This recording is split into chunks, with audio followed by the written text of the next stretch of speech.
Hey guys, what's going on? Blaine back for another Netflix review, and today I'm going to be talking about Tonight You're Sleeping With Me.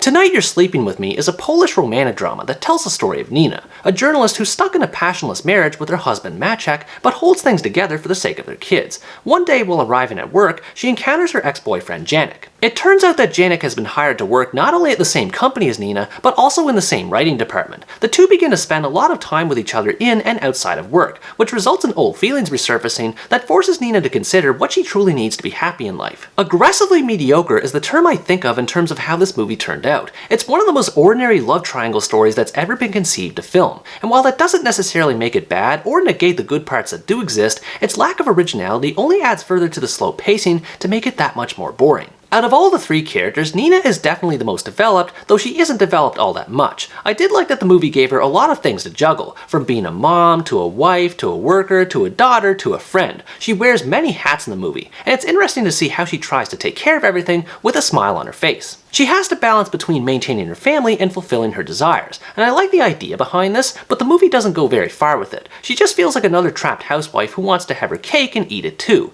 and it's done alright, but without any sort of novelty that would warrant talking about her more at length. The men she gets involved with were even more bland in comparison. Her ex-boyfriend Janek has nothing to do other than hover around Nina and try to worm his way back into her love life, which is made worse by how conveniently placed he is in the plot, going so far as to work in the exact same place as Nina. Now, to be fair, the chemistry between him and Nina was much better than that between her and her husband. They have history that suggests there's still some affection for each other, which does add an element of tension to the story as it progresses, even if it plays out almost exactly the same as any other lost love story out there. By comparison, the husband Maciek was just insufferable to put up with. Everything he does in this movie exists purely to steer Nina toward the path to temptation, and nothing he did ever resembled any sort of love he supposedly had for his wife. He was basically a villain without having the label of one. There were so many times where his character was written just to force conflict into the story, the worst example being when he plans a lengthy trip to Iceland, leaves on short notice, and Nina is forced to pick up the pieces afterward. The movie tries to make him more sympathetic later on, but it comes at too late a point into the movie, as he remains consistently unlikable throughout the rest of it. The relationship dynamics between Nina and the men she is with are about as generic as one could expect. Nina is frustrated with the lack of romance from Maciek, while also frustrated at not being able to pursue her feelings for Janek the way she wants to.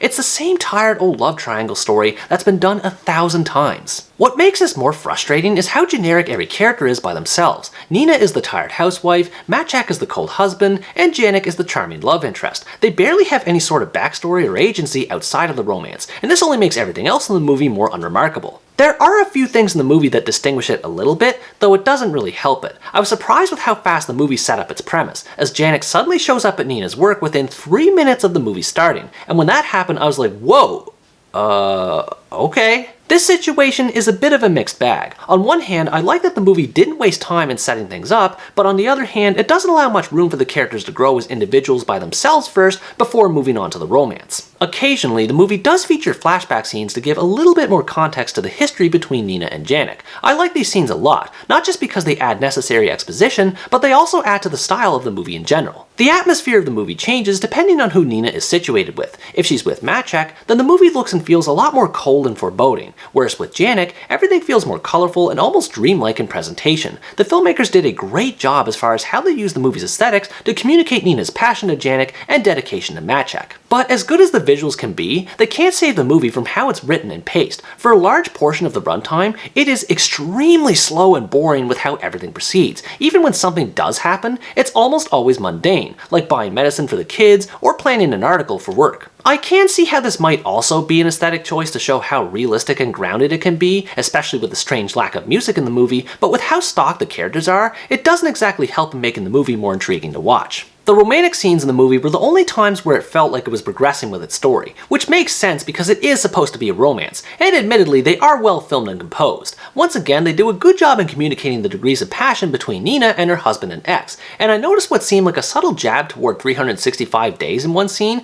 that I thought was funny. But even then, the romance takes a long time to actually kick off, and no real conflict comes out of it until close to the end of the movie, at which point characters start to make rash and dumb decisions and go back on their word, so I couldn't be bothered to care about anything that happened to any of them. The movie does do a decent job at addressing its central theme involving happiness. It explores the impact that love can have on people, and how it can last in one situation and fade away in another, depending on the context, and applying this to how Nina must pursue what makes her happy, as I mentioned earlier, is a good idea. There are some interesting moral quandaries that are examined in areas such as raising kids, housing, and falling in and out of love, and how Nina has to find a way to balance all of these aspects to be happy, but they're only ever explored at surface level. It never dives as deep into its subject matter as it could have, which makes everything else in the movie even more dull. Overall, Tonight You're Sleeping With Me is a generic romantic drama that fails to stand out from other movies like it. If you like romance movies and you're in the mood for a typical love triangle story that doesn't require much thought, you might enjoy watching this. There really isn't much more to say about this movie apart from how forgettable it is, which is probably the worst way to describe a movie. It means well with its premise and themes, but the slow pacing and bland characters and storyline made me want to sleep while watching it.